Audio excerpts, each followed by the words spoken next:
नमस्कार, मैं हूं अनुष्का राय और आप देख रहे हैं इंडिया फैक्ट न्यूज। आइए नजर डालते हैं आज की खबरों की ओर। बीते दिनों नागपुर के कबीबारे सुरेश भट्ट सभागृह रेशमबाग में आजाद समाज पार्टी के राष्ट्रीय अध्यक्ष और उत्तर प्रदेश के नगीना से सांसद चंद्रशेखर आजाद रावण ने विशाल प्रबुद्ध जनसभा को संबोधित किया। दीक्षा भूमि पर डॉक्टर भीमराव अंबेडकर को नमन करने के बाद उन्होंने सामाजिक न्याय, संवैधानिक मूल्य और बहुजन समाज के अधिकारों पर जोरदार वक्तव्य दिया। उन्होंने ज्योतिबा फुले, सावित्रीबाई फुले, फातिमा शेख और बाबा साहेब अंबेडकर को नमन करते हुए कहा कि फुले दंपत्ति के बिना भारत में शिक्षा और समानता की नींव संभव नहीं थी। आजाद ने सीजेआई गवई पर हमले की कड़ी निंदा की और दलित मुस्लिम समाज पर हो रहे अत्याचारों पर चिंता जताई। उन्होंने नौजवानों से संवैधानिक मार्ग पर संघर्ष कर रणनीति में अपनी जगह बनाने की अपील की। दोस्तों, इंडिया फैक्ट न्यूज़ में आपका स्वागत। मैं ख्वाजा कबीर नागपुर के रेशमबाग ऑडिटोरियम से जी हाँ, आज़ाद समाज पार्टी काशीराम जी हाँ एडवोकेट सांसद चंद्रशेखर आज़ाद की आज यहाँ सभा होने वाली है।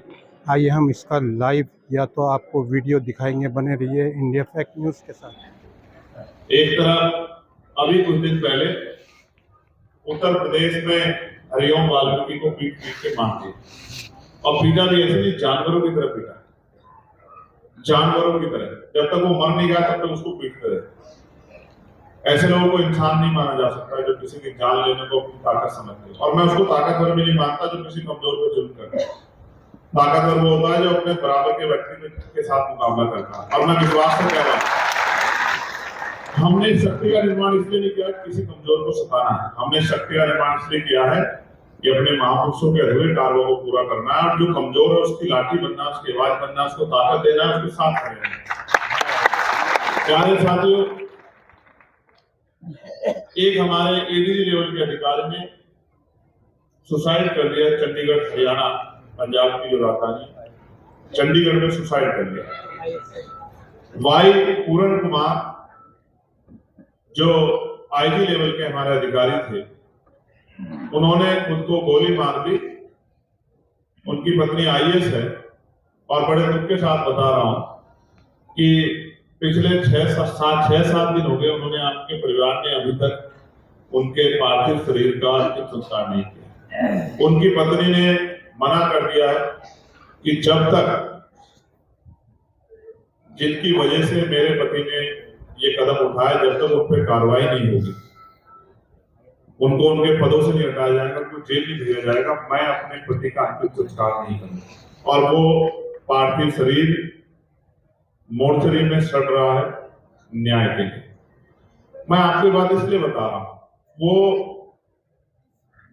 आईपीएस कैडर के थे, लेकिन वो एक लंबी सेवा करके आईजी लेवल के अधिकारी हो गए।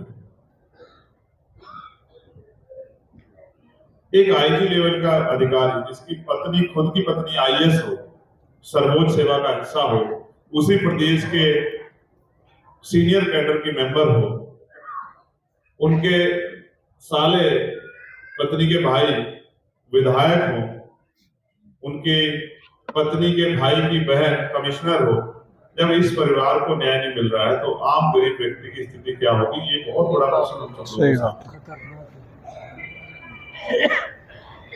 और सबसे बड़ा अपमान मुझे ये महसूस हुआ कि पहली बार एक बुद्धिस्ट व्यक्ति चीफ जस्टिस ऑफ इंडिया बना और उनके ऊपर जिस तरह से जूता फेंका गया, ये जूता उनके ऊपर नहीं फेंका गया, ये पूरे हक वंचित समाज के मुंह पे तमाचा मारने के लिए जूता फेंका गया। ये एहसास कराने के लिए कि आप किसी भी कुर्सी पर बैठ जाओ, हम आपको उसी नजरिए से देखेंगे जिस नजरिए से भारत की सामाजिक व्यवस्था में हजारों साल हमने आपको रखा। ये बहुत बड़ा तकलीफ दे। वो मेरी आदत है कि मैं सिपाही हूं, लड़ता हूं, लेकिन मैं सोचता हूं कि आज हालत ऐसी है कि मुझे इस लेवल के अधिकारियों की, इतने बड़े बड़े पदाधिकारियों की लड़ाई लड़नी पड़ रही, जबकि ये लड़ाई मैंने शुरू की थी उन गरीबों के लिए जिनकी आवाज उठाने वाला कोई नहीं, जिनको बाबा साहब अम्बेडकर ने मूक नायक का नाम दिया कि वो अपनी लड़ाई खुद नहीं लड़ सकते, उनकी लड़ाई लड़ने के लिए हमें संगठन बनाना है। लेकिन आज आप स्थिति देखो, जैसे जैसे आजादी के बाद देश को प्रोग्रेस करना चाहता, संवैधानिक मूल्य को अपनाना था, संवैधानिक मूल्य को अपनाने की बजाय इस देश में एक बड़ी शक्ति इस बात के साथ लगी है कि पुनः मनुस्मृति का माहौल बने, पुनः मनुस्मृति का राज कहा जाए और भारतीय संविधान के आधार पर जो सामाजिक न्याय, सामाजिक भाईचारा और समता समानता का राज व्यवस्था चल रही है, ये राज व्यवस्था ये बहुत बड़ा सवाल।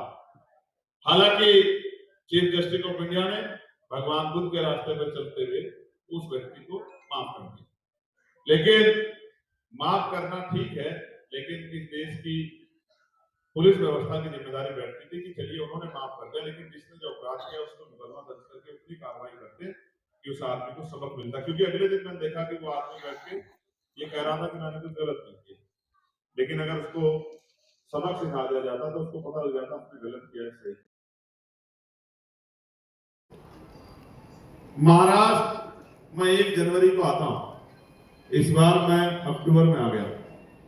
जब मैं महाराष्ट्र आता हूं तो जब मैं चलता हूं उत्तर प्रदेश से दिल्ली के रास्ते, तो मैं बढ़िया मजबूत जैकेट पहन के प्लेन में बैठता हूं, लेकिन जैसे ही मैं वो प्लेन यहां उतरता है पुणे में या मुंबई में, तो वो जैकेट मुझे उठा के रखनी पड़ती है।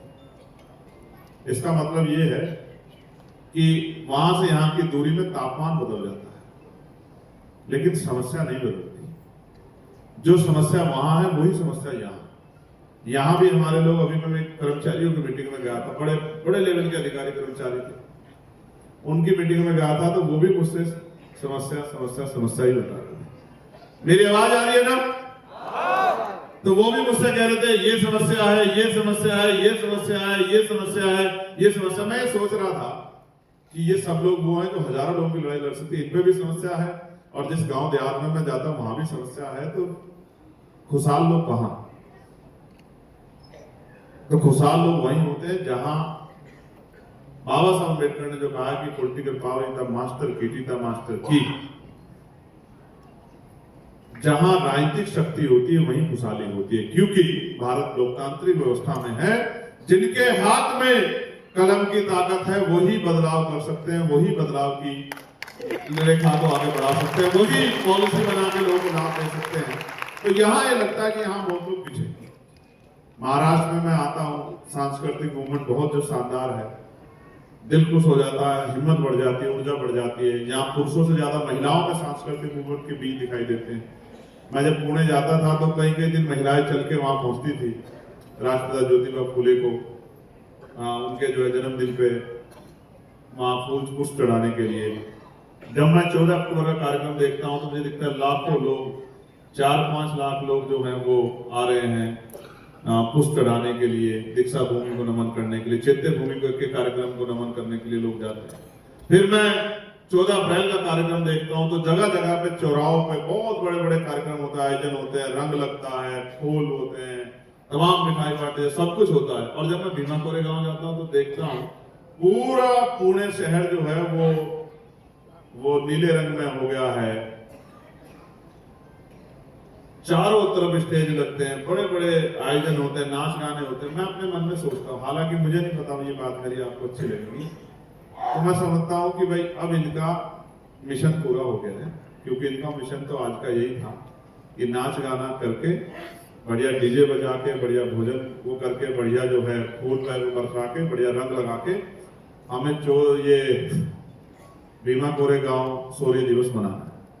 लेकिन क्या मैं आपसे जानना चाहता हूँ, यहाँ के कई एमएलए हैं, मुझे नाम लिख के दिया, इतने छोटे हैं, मैं इनका नाम भी लेना अपनी जबान पे पसंद नहीं करता। ये जिनका एक एनसीपी के हैं, 2 बीजेपी के, ये इतने छोटे हैं मेरे कद के आगे। ये मैं वो हूं जिनपे भारतीय जनता पार्टी के बराबर के टिकट है। समझ रहे हो? उनका तो अलायंस भी हो, कहीं मेरे पे बिना अलायंस के उनके बराबर से ज्यादा टिकट है, और ये हुआ जिनका खुद का टिकट भी सुरक्षित नहीं है। इनका तो क्या बयान दो? ये तो बयान भी इसलिए देते हैं कि ये इस तरह का माहौल बना के रखें कि अगली बार इनका टिकट विकट हो जाए और ये विधायक मधुर बन जाए। और किस दिन मेरी खोपड़ी घूमी और इधर हमारा अंदर काम हो गया, इनको मैं पार्षद नहीं बने तो कहां चक्कर में पड़ता। ये इसलिए बयान देते हैं, इनका और कुछ नहीं है। मैं सच बता रहा हूं आपको, ये इसलिए बयान देते हैं इस तरह के सांप्रदायिक माहौल बनाने के कि इनको थोड़ा सा लोकप्रियता मिल जाए और मेरे जैसा कोई आदमी इनका मिल जाए तो इनका नाम ले तो पूरे देश में इनका नाम हो जाए। इन बकरियों का नाम लेके मैं कहां को आप समझो मैं आपको क्या समझा रहा हूं। ये आपको आपके रास्ते में भटकाने के लिए तमाम तरह के प्रयास करेंगे और ये चाहेंगे कि आप इसी तरह के प्रयासों में फंसे रहे हो, लेकिन ये कभी आपको नहीं बताएंगे कि देश में वही लोग पॉलिसी बना सकते हैं जो लोकतांत्रिक व्यवस्था में सत्ता पे काबिज है। अगर आप एक वोट से भी हार गए तो बाहर बैठोगे और बाहर बैठ के आप पॉलिसी बनाते हैं, आप तो घुस भी नहीं सकते विधानसभा में, लोकसभा में।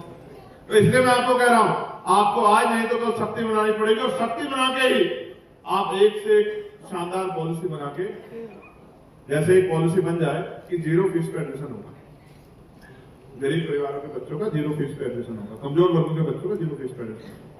और मैं आपको लिख के देता हूं, जिनके अंदर आगे बढ़ने की आग होगी वो दिन रात एक करके लगा देंगे और इतनी बड़ी बड़ी कुर्सियों पर जाओगे कि ये जो लोग बयान देते हैं ना, ये उनको देखने के लिए भी ऐसे आंखें ऊंची किया करेंगे। धन्यवाद तो बाबा साहब अम्बेडकर साहब कि उन्होंने हमें सब कुछ दिया है और संविधान में ऐसा ब्लूप्रिंट बना के गए हैं। एक साथी जो ये सीटी बजा रहा है, कहाँ है ये बाबू? कौन है, जरा इसको गैलरी में। चलो छोड़ो, अब वो बजाएगा नहीं। आप ये सोचो, अब उससे पूछो कि मेरी बात पे सीटी बजा के उसका काम आगे बढ़ जाएगा या मेहनत करने से आगे। समझे नहीं समझे? देखो मैं आपको बात क्यों समझा रहा हूँ, और ये एक अच्छा माहौल है कि हम लोग बात कर रहे हैं। जब अध्यापक स्कूल में पढ़ाता है, बहुत गंभीरता सुनना, आपके जीवन का हिस्सा रहा है ये पार्ट। जब अध्यापक स्कूल में पढ़ा रहा होगा और जो बच्चे इस तरह का काम करते हैं, सीटी बजाने का, इधर देखने का, झांकने का, आपसे बात करने का, तो मास्टर तो अपनी बात को अध्यापक को पढ़ा के निकल जाता, ये सोच के कि भाई मैंने पढ़ा दिया। कुछ बच्चे गंभीर होकर पढ़ते भी, लगातार पढ़ते हैं।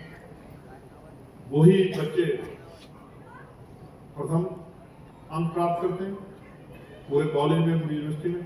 और जो इस लेवल के बच्चे होते हैं, इधर सीटी बजाना, उधर देखना, इधर झांकना, उधर पढ़ना, तो जब पेपर में आता ना वो क्वेश्चन, तो भी वो इसे हाल में होते हैं।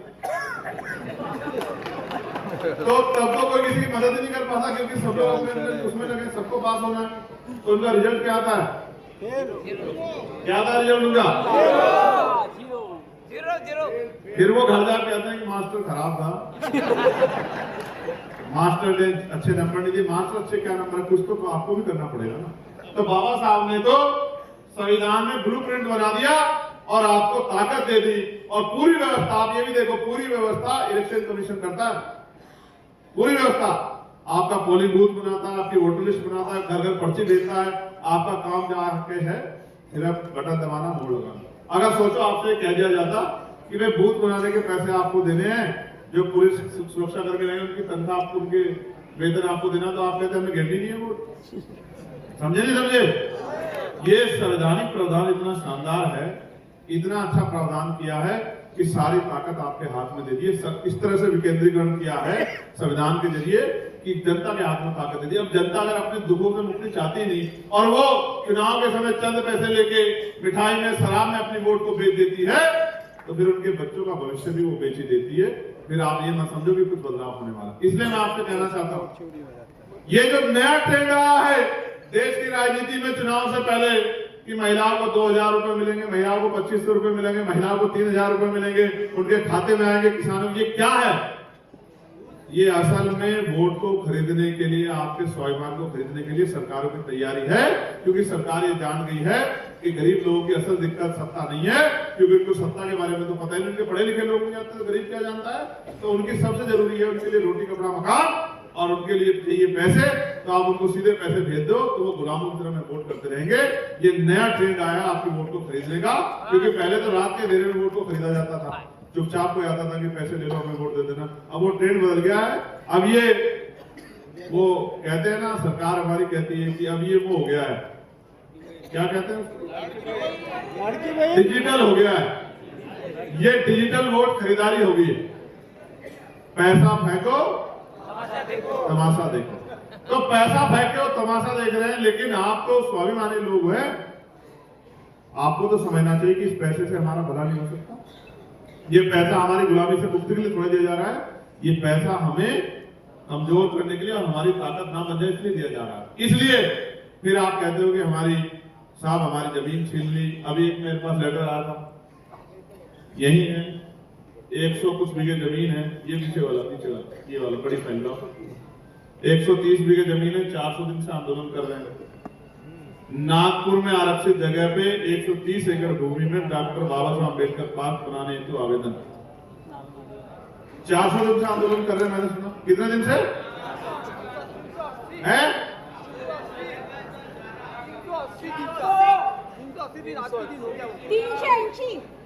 380 दिन से आंदोलन कर रहे हैं नारा में 130 एकड़ भूमि के लिए। सरकार ने उनको बेच डाला, उनको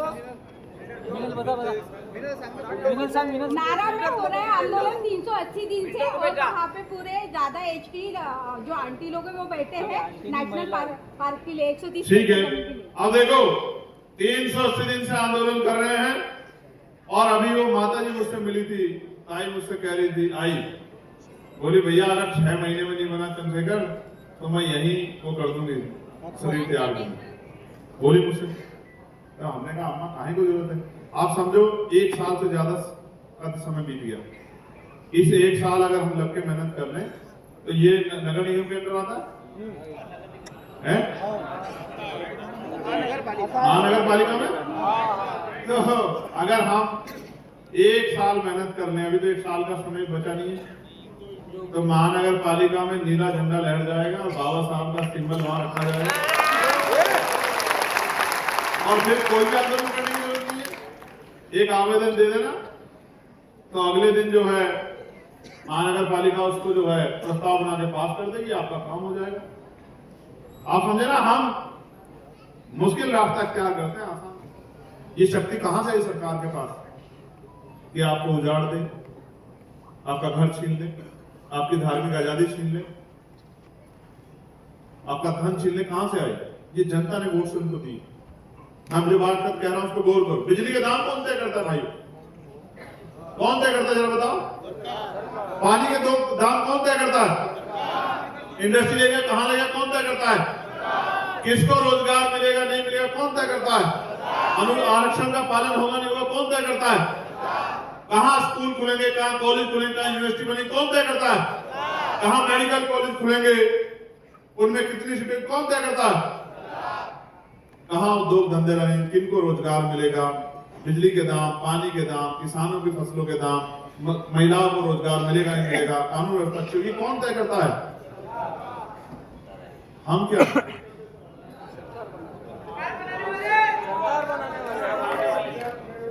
और अगर हाँ सही कह रहे, बिल्कुल सही कह रहे, क्योंकि उनका राजकाज में हिस्सा है तो वो कर रहे हैं। लेकिन ये बाबा साहब अम्बेडकर ने संविधान बना के आपके हाथ में दे दिया था कि अपना राजकाज बना लो और पॉलिसी बनाओ अपनी तरक्की के लिए। कौन से बजट के कौन से मद में कितना पैसा खर्च होगा, क्या बजट होगा? मेरे यहाँ का मैं यूपी का बजट बताता हूँ, 8,08,736 करोड़ रुपए। मैं अपने नेताओं को कहता हूँ कि तुम 10, 20, 50, 100 करोड़ रुपए की तरफ मत देखो, नजर करो 8,08,736 करोड़ रुपए की तरफ। जिस दिन इसके ऊपर कलम हमारी चलेगी, वित्त मंत्रालय जिस दिन हमारे हाथ में होगा, तब आप देखना कि कोई गरीब भूखे पेट नहीं सोएगा, कोई गरीब बिना सकते नहीं। और ऐसा सिस्टम बनाएंगे, आज आपको कह रहा हूं महाराष्ट्र के मेरे परिवार के लोग, ऐसा सिस्टम बनाएंगे मेरी बहनों कि महिलाओं को घर पे रोजगार देंगे, सम्मान का जीवन देंगे, महिलाओं को रोजगार देंगे, और महिला कितना भी पढ़ना चाहती हो उसकी पढ़ाई के बीच में पैसा बीच में नहीं आएगा। वो कोई भी पढ़ाई करे, किसी भी जो है विषय की पढ़ाई करे, उसको मुफ्त पढ़ाई कराने का काम करेंगे। एजुकेशन इतनी सस्ती करेंगे। और सबसे बड़ा काम ये करेंगे कि बदलाव कैसे होता है, जब उससे नेताओं का, देश में नेताओं की बड़ी इज्जत है, अधिकारियों की बड़ी इज्जत, जब अधिकारियों का, पॉलिसी बनाने वालों का और पॉलिसी लागू कराने वालों का हित जुड़ जाता है ना, उस जगह को देखना। आप सरकारी गेस्ट हाउस जाके देखना, आप सचिवालय को जाके देखना, आप विधानसभा को देखना, जब उनके हित कहीं जुड़ जाते हैं तो वहां आप देखना वहां का माहौल क्या होता है। इसलिए आपको कह रहा हूं कि एजुकेशन पॉलिसी शानदार बनेगी कि जहां जिस स्कूल में, सरकारी स्कूल में किसान का बच्चा, मजदूर का बच्चा पढ़ेगा, उसी सरकारी स्कूल में डीएम का, एसएसपी का, सांसद का, विधायक का, मंत्री का बच्चा पढ़ेगा। आप देखना ऐसी शानदार एजुकेशन होगी। मैं नहीं कहता कि 2000 रुपए देंगे, 4000, मैं एक ही बात कहता हूं, वर्ल्ड लेवल की एजुकेशन पॉलिसी बनाएंगे कि 2000 रुपए मिला ना मिले, लेकिन पढ़ लिख के आपका बच्चा 50,000 रुपए कमा के आपके आंखों पे आंसू पूछने का काम करेगा, आपको मुख्य धारा में लाने का काम करेगा। ऐसी हेल्थ पॉलिसी बनाएंगे। मेरे पिता ने मेरे हाथों में दम तोड़ा था, मेरे आज भी याद है, 11 जनवरी 2013 को। मेरे जेब में पैसे नहीं थे, कोई नेता मेरा जानने वाला नहीं था, मैं अपने पिता को नहीं बचा पाया। मैंने उस दिन प्रण लिया था, उस दिन संकल्प कर लिया था कि इतनी ताकत बनानी है कि किसी के पिता की, किसी के भाई की, किसी की बहन, किसी पत्नी के बच्चों की जान पैसे कमी के कारण ना जाए। ऐसी हेल्थ पॉलिसी बनानी। इसलिए हेल्थ पॉलिसी तभी मजबूत होगी जब उसी हॉस्पिटल में डीएम का, एसएसपी का इलाज होगा, उसी हॉस्पिटल जहां मंत्री, विधायक, सांसद का और मुख्यमंत्री का इलाज होगा, जहां किसान और गरीबों के बच्चों का इलाज होता है। आप देखना क्या शानदार पॉलिसी बनेगी। क्योंकि जब मंत्री जी का इलाज वहां होगा, जिलाधिकारी का इलाज वहां होगा, एसएसपी का इलाज वहां होगा, तो फिर वहां डॉक्टर भी होगा, दवाई भी वहीं से मिलेगी, टेस्ट भी सारे वहीं होंगे, सुविधाएं भी होंगी, साफ सफाई भी होगी और किसी तरह की परेशानी का सामना नहीं करना पड़ेगा। आज कानून व्यवस्था क्या है? आज कानून व्यवस्था ये है कि आप कितना बड़ा अपराध कर दो, आप खुलेआम घूमोगे और गरीब आदमी निर्दोष होते जेल चला जाएगा, क्योंकि सत्ता में जो लोग बैठे हैं वो जिसको चाहे फंसा दे। तो कानून व्यवस्था इतनी शानदार करनी है, जैसे पेरियार साहब कहते थे कि महिलाएं कुछ किलोमीटर तक भी रात के अंधेरे में अकेली घुमाएं और सुरक्षित अपने आप को महसूस करें। जब तक ऐसी कानून व्यवस्था नहीं होगी तब तक उस कानून व्यवस्था को अच्छा नहीं माना जा सकता। तो ऐसी व्यवस्था लागू करेंगे कि किसी गुंडे की हिम्मत नहीं होगी, किसी गरीब की जमीन और उसकी बेटी या उसके परिवार सम्मान पर मांग उठा के देख ले।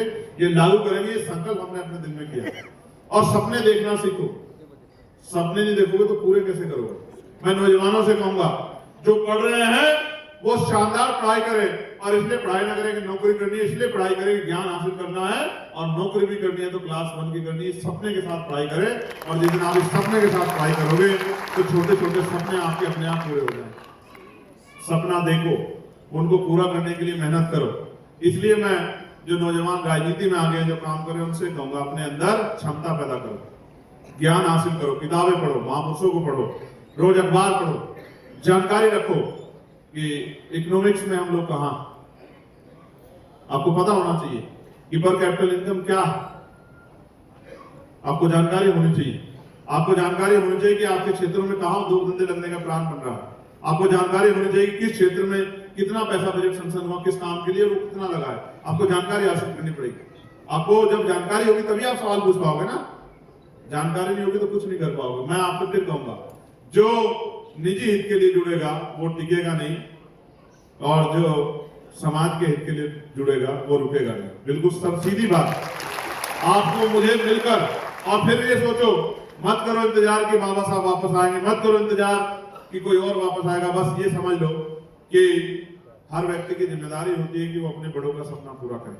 जब बाबा साहब ने जिम्मेदारी फूले साहब की अपने कंधों पे उठाई, और फूले बाबा साहब की जिम्मेदारी काशीराम साहब ने कंधों पे उठाई, यहाँ के बहुत सारे नेताओं ने कंधों पे उठाई, पूरा नहीं कर पाए, तो मेरी आपकी जिम्मेदारी बनती है कि हम उनका असल औलाद, हम उनके असल वंशज है, तो हमें उनके अधूरे सपने को पूरा करना चाहिए। करना चाहिए नहीं करना चाहिए? बताओ, जोर से बताओ, करना चाहिए नहीं करना चाहिए? ऊपर वाले बताओ, करना चाहिए नहीं करना चाहिए?